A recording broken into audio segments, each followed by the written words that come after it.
মেধা ভিত্তিতে 93 ভাগ নিয়োগ, প্রজ্ঞাপন জারি, থাকছে না নারী, জেলা ও মুক্তিযোদ্ধা নাতি নাতনিদের কোটা। লন্ডন থেকে নাশকতার নির্দেশ দিচ্ছেন তারেক, টুকু শিমুল সহ গ্রেপ্তারদের জিজ্ঞাসাবাদে মিলেছে চাঞ্চল্যকর তথ্য। বিদেশি হস্তক্ষেপ চেয়ে ডক্টর ইউনূসের বিবৃতি রাষ্ট্রবিরোধী, বললেন পররাষ্ট্রমন্ত্রী। গুজবের বিরুদ্ধে অবস্থান নিতে দূতাবাসগুলোকে নির্দেশনা।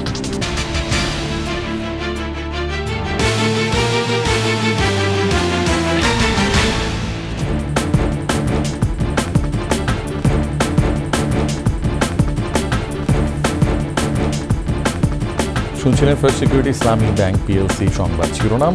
আমন্ত্রণ রাতের 21 সংবাদে। আপনাদের সাথে আছি আমি রিয়াজ হাফিজ।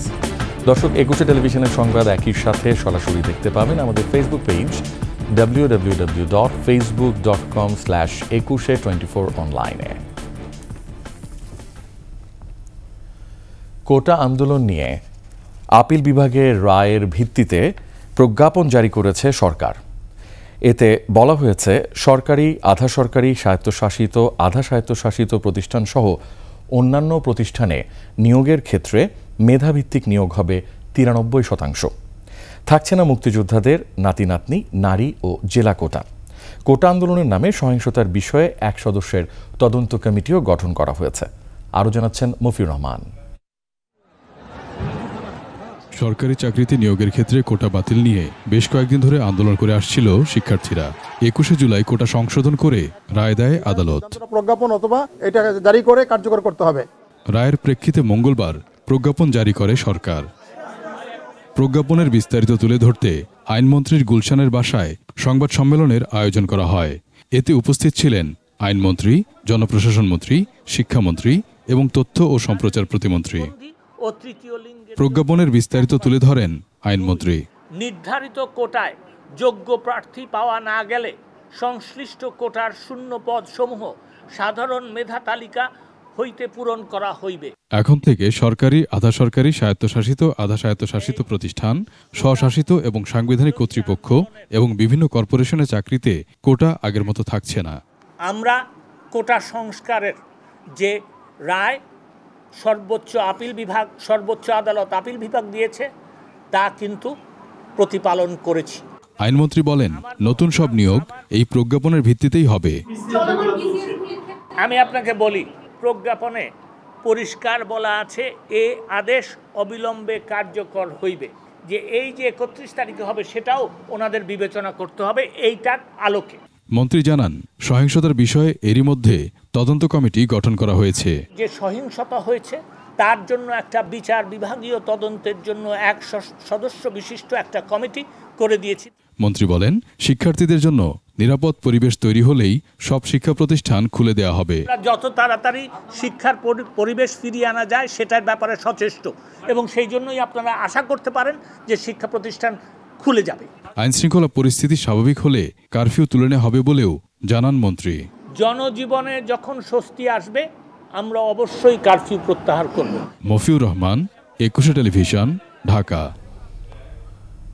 দেশের বর্তমান পরিস্থিতিতে নিম্নবিত্ত, খেটে খাওয়া মানুষের পাশে দাঁড়াতে বিত্তবানদের আহ্বান জানিয়েছেন প্রধানমন্ত্রী শেখ হাসিনা।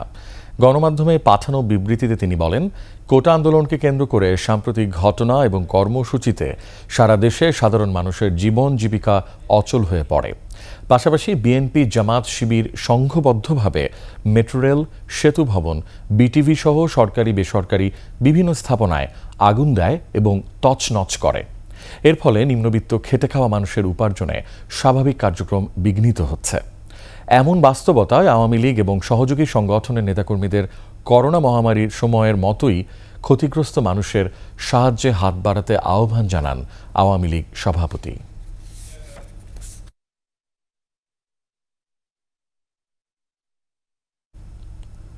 লন্ডনে বসে নাশকতা ও গুজব ছড়ানোর নির্দেশ দিচ্ছেন তারেক রহমান। সুলতান সালাউদ্দিন টুকু, শামসুর রহমান শিমুল, সাইফুল আলম নীরব সহ র্যাব ও ঢাকা মহানগর গোয়েন্দা পুলিশের হাতে গ্রেফতার 173 জনকে জিজ্ঞাসাবাদে এমন তথ্যই মিলেছে। মঙ্গলবার পৃথক ব্রিফিংয়ে জানিয়েছে র্যাব ও গোয়েন্দা পুলিশ। বিস্তারিত জানাচ্ছেন মোহাম্মদ কবির। সম্প্রতি ঢাকাসহ দেশজুড়ে অগ্নিসন্ত্রাস সহ সহিংসতা চালায় দুর্বৃত্তরা। বিদেশ থেকে আসে নাশকতার নির্দেশ।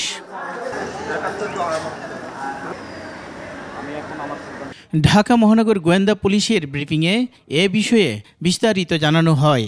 লন্ডন থেকে তারেক জিয়ার নির্দেশে বিএনপি এবং বিএনপির অঙ্গ সংগঠনের জামাত শিবিরের একটি গ্রুপ বিটিভি ভবন, সেতু ভবন, দুর্যোগ ব্যবস্থাপনা, data centre, metro rail, police স্থাপনায় ধ্বংস চালায়। একটি পার্ট হচ্ছে যারা হুকুম দিয়েছে, অর্থ দিয়েছে, আরেকটি গ্রুপ হচ্ছে যারা খাবার দিয়েছে, ককটেল দিয়েছে, অস্ত্র দিয়েছে, আরেকটি গ্রুপ তারা মাঠে ইমপ্লিমেন্ট করেছে।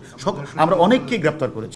গণ অধিকার পরিষদের যুগ্ম সদস্য সচিব তারেক রহমান সহ 4 জনকে গ্রেপ্তারের পর রাজধানীর কারওয়ান বাজার মিডিয়া সেন্টারে সংবাদ সম্মেলনের আয়োজন করে RAB.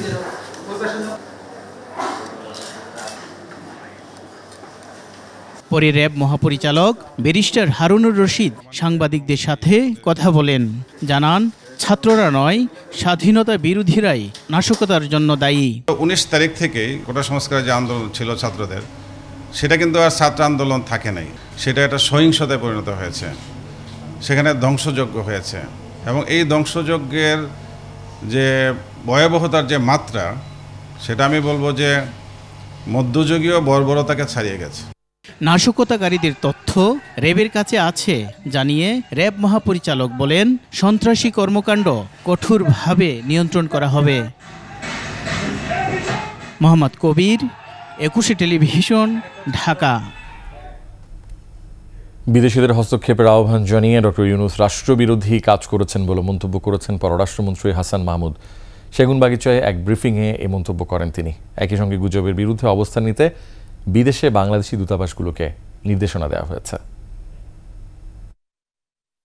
Bangladesh television, metro rail, elevated expressway, toll plaza, দুর্যোগ ব্যবস্থাপনা অধিদপ্তর, স্বাস্থ্য অধিদপ্তর সহ ডাটা সেন্টার, সাবমেরিন ক্যাবল কেটে দেওয়া, এই যেগুলো রাষ্ট্রের উপর হামলা, এগুলো কোনো সরকারের সম্পত্তি নয়, এগুলো রাষ্ট্রীয় সম্পত্তি, জনগণের সম্পত্তি। এবং মেট্রো রেল স্টেশন জ্বালিয়ে দেওয়া, এগুলো জনগণের সম্পত্তি এবং আমাদের রাষ্ট্রের গর্ব, আমরা সবাই এগুলো নিয়ে গর্বিত। সেগুলোর উপর যে হামলা হয়েছে সেই বিষয়গুলো আমরা আমাদের মিশনের মাধ্যমে সেখানকার কমিউনিটি এবং সংশ্লিষ্ট দেশের সরকারদের কাছেও আমরা সেগুলো জানানোর ব্যবস্থা গ্রহণ করেছি। ডক্টর মোহাম্মদ ইউনূস সাহেব আমাদের দেশের আভ্যন্তরীণ ইস্যুতে বিদেশিদেরকে তিনি আহ্বান জানিয়েছেন হস্তক্ষেপ করার জন্য। এটি রাষ্ট্রবিরোধী এবং একজন নোবেল লরিয়েট দেশের উপর, রাষ্ট্রের উপর যে হামলা হয়েছে সেই হামলার প্রতিবাদ না জানিয়ে বরং বিবৃতি দিয়েছেন অন্যান্য বিষয় নিয়ে, সেটি সত্যি দুঃখজনক এবং এটি আসলে তার কাছে আশা করা যায় না। আমি এটির নিন্দা জানাই। নিচ্ছি সংবাদ বিরতি। যখন ফিরছি তখন অন্যান্য খবরের সঙ্গে আরও থাকবে। অস্থিরতা কাটিয়ে স্বাভাবিক হচ্ছে জনজীবন, বেড়েছে যানবাহন ও কর্মব্যস্ততা।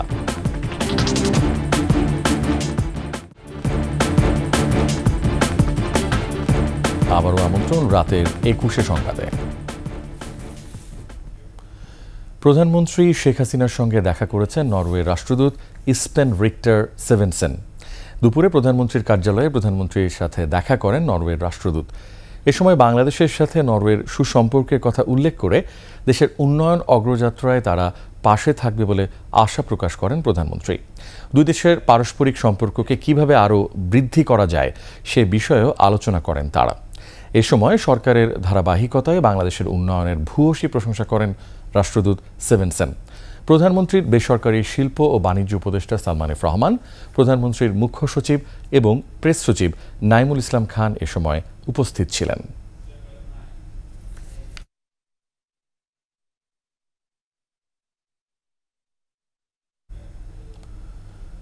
জনমনে স্বস্তি ফিরছে। রাজধানীতে যান চলাচল বেড়েছে মানুষের যাতায়াত। নিরাপত্তা নিশ্চিত রাখতে সেনাবাহিনী ও বিজিবির যৌথ টহলও অব্যাহত আছে। সহকর্মীদের সহায়তায় বিস্তারিত জানাচ্ছেন দীপু সারওয়ার। কোটা সংস্কার আন্দোলনে ভর করে সম্প্রতি রাজধানী সহ দেশ জুড়ে চলে বিএনপি জামাতের সহিংসতা।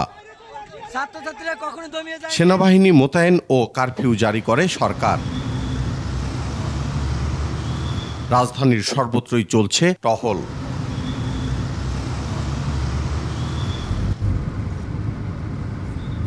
সেনাবাহিনীর সাথে বিজিবিও এসব টহলে অংশ নিচ্ছে। দেশের সম্পদ রক্ষার্থে আমরা নিয়োজিত হয়েছি। আমরা এই দুর্বৃত্ত নির্মূল করার জন্য যা করা প্রয়োজন আমরা সেটা করছি। শিক্ষার্থীরা কখনো এই কাজ করতে পারে না বলে আমরা জানি, এবং বিভিন্ন স্থাপনায় আমরা যখন গিয়েছি ওখানে যারা ছিলেন তারাও এক বাক্যে বলেছেন যে এখানে স্যার কোনো শিক্ষার্থীরা ছিল না। কারফিউ শিথিল হলেই ঘর থেকে বের হয়ে প্রয়োজনীয় কাজ করছেন নগরবাসী। যে আগের থেকে একটু স্বস্তি বোধ করতেছে, রাস্তাঘাট অবস্থা কিছুটা স্বাভাবিক মনে হচ্ছে। আশেপাশে অনেক আইন শৃঙ্খলা বাহিনী আছে, রাস্তায় চলাচলে কোনো সমস্যা হচ্ছে না।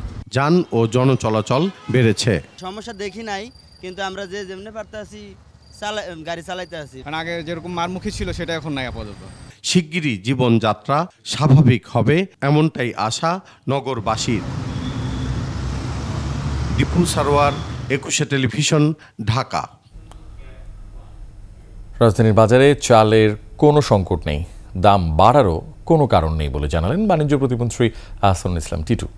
মোহাম্মদপুর চালের পাইকারি কৃষি মার্কেট পরিদর্শন শেষে তিনি বলেন, উত্তরাঞ্চল থেকে চাল সরবরাহ নিশ্চিতে প্রশাসনকে নির্দেশ দেওয়া হয়েছে। বিস্তারিত জানাচ্ছেন পার্থসারথী। মোহাম্মদপুর চালের পাইকারি কৃষি মার্কেট পরিদর্শনে বাণিজ্য প্রতিমন্ত্রী। পরে তিনি বলেন, পাইকারি বাজারে চালের মজুত যথেষ্ট, দাম বাড়ার কোনো কারণ নেই। তিনি বলেন, নওগাঁ, চাঁপাইনবাবগঞ্জ, রাজশাহী, বগুড়া থেকে রাজধানীতে চালের সরবরাহ ঠিক রাখতে নেওয়া হয়েছে ব্যবস্থা। পর্যাপ্ত পরিমাণে চাল আছে, চালের কোনো সংকট নাই, এবং ওনাদের যেহেতু আগেই মালগুলা কিনা ছিল, দাম বাড়ানোরও কোনো সুযোগ নাই। কিছু কিছু জায়গায় প্রতিবন্ধকতা ছিল। আমরা বিভিন্ন ডিসিদের সাথে চাঁপাইনবাবগঞ্জ, আমরা বগুড়া এবং নওগাঁর ডিসির সাথে কথা বলেছি এখনই। তারা বলেছে যে এই পুরো রাস্তাটায় চাল আসতে কোনো প্রতিবন্ধকতা ইনশাল্লাহ তৈরি হবে না। আড়তদাররা বলছেন, চালের মজুত শেষের দিকে, গেল কয়েকদিনে বাজারে আসেনি চাল। মালের অত্যাধিক চাহিদা আছে, কিন্তু আমদানি হচ্ছে না, এই হলো সমস্যাটা। আগামী 2-1 দিনের মধ্যে চাল ঢুকতেই হবে। আমাদের দেখেন প্রত্যেকের গোডাউন কিন্তু খালি হয়ে গেছে, প্রায় আপনার নাই চাল, শেষ। আমাদের যে চাল আছে এই চাল দিয়ে 1 সপ্তাহ পর আর কোনো চাল থাকবে না। তাদের আশঙ্কা, সরবরাহ স্বাভাবিক না হলে অস্থির হতে পারে চালের বাজার।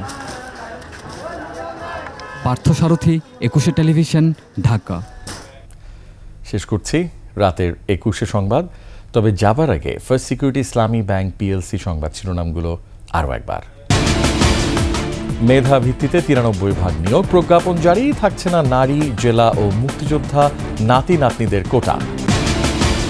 লন্ডন থেকে নাশকতার নির্দেশ দিচ্ছেন তারেক, টুকু শিমুল সহ গ্রেপ্তারদের জিজ্ঞাসাবাদে মিলেছে চাঞ্চল্যকর তথ্য। বিদেশি হস্তক্ষেপ চেয়ে ডক্টর ইউনূসের বিবৃতি রাষ্ট্রবিরোধী, বললেন পররাষ্ট্রমন্ত্রী। গুজবের বিরুদ্ধে অবস্থান নিতে দূতাবাসগুলোকে নির্দেশনা।